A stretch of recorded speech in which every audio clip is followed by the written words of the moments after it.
Jorge, Jorge, Jorge. Die klank van 'n naam wat 3 keer uitgeroep word in 'n stil vertrek, is gelaai met betekenis.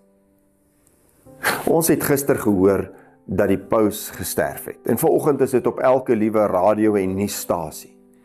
En wanneer die paus sterf, word sy doopnaam 3 keer uitgeroep. Nie sy pauslike naam Francis nie, maar sy doopnaam. Jorge, Jorge, Jorge. En wanneer daar geen antwoord of reaksie kom nie, word dit amptelik dat hy as dood verklaar word. Nie net as 'n publieke figuur of as die paus nie, maar as mens. Jorge Mario Bergoglio, kind van God. En hierdie simboliek, hierdie ritueel van die Rooms-Katolieke Kerk is diep gewortel in simboliek. Dit herinner ons eintlik aan iets baie belangriker as die dood self, die identiteit wat ons vooraf gegaan het. Die doopnaam. Die naam wat eerste oor hom uitgespreek is toe in Christus ontvang is.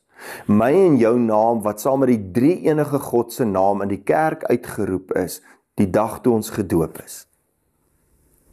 Na Paasfees, met die opstanding nog vars in ons geheue wat ons die pas afgelope naweek gevier het, kan ons nie anders as om hierdie oomblik te sien in die lig van Jesus se oorwinning oor die dood nie.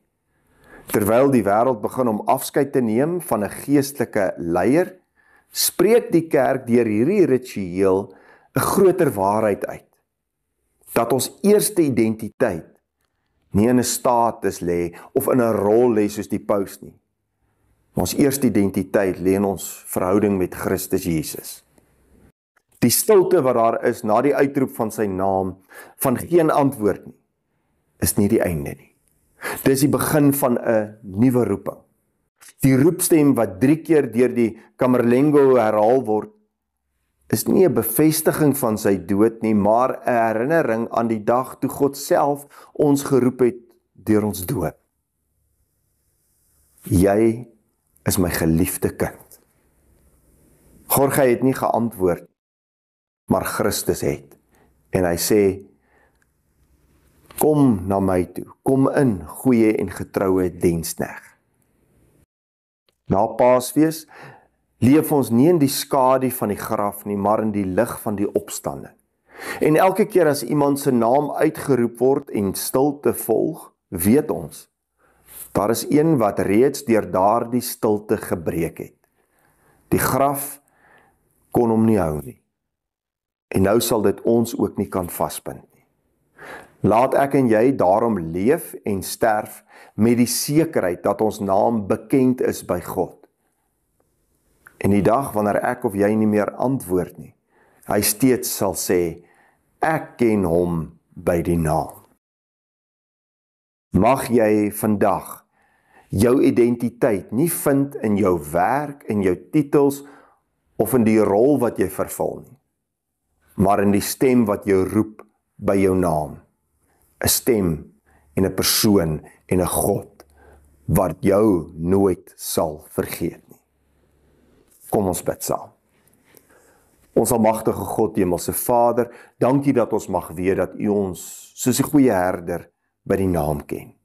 Dat U weet van ons. Dat U ons liefhet. Dat ons U kinders is. Here, dankie dat ons vandag weer verseker kon word dat U ons nie alleen sal laat nie, selfs nie eers in die dood nie. Dat ons kan weet, soos die skrif sê, wie in my glo sal lewe al sterwe hy ook. Wil U gee dat hierdie wete by ons sal bly en dat ons nie ons identiteit sal soek in ons titels wat ons het of die rolle wat ons vervul nie, maar dat ons identiteit altyd in Christus Jesus sal soek. Want ons weet, wanneer die dag kom, wanneer ons nie meer kan antwoord op ons name nie, sal hy vir ons kan sê en intree, ek ken hom by die naam. Ons bid dit alles in Jesus Christus se naam alleen, hy wat vir ons opgestaan het uit die dood. Amen. Dankie dat jy vandag weer ingeskakel het hier by die kerk aanlyn. Indien dit vir jou moontlik is, jy weet al, deel hierdie evangelie met ander. Dalk is daar net iemand wat nodig het om weer te hoor, God ken hom by die naam. Tot 'n volgende keer.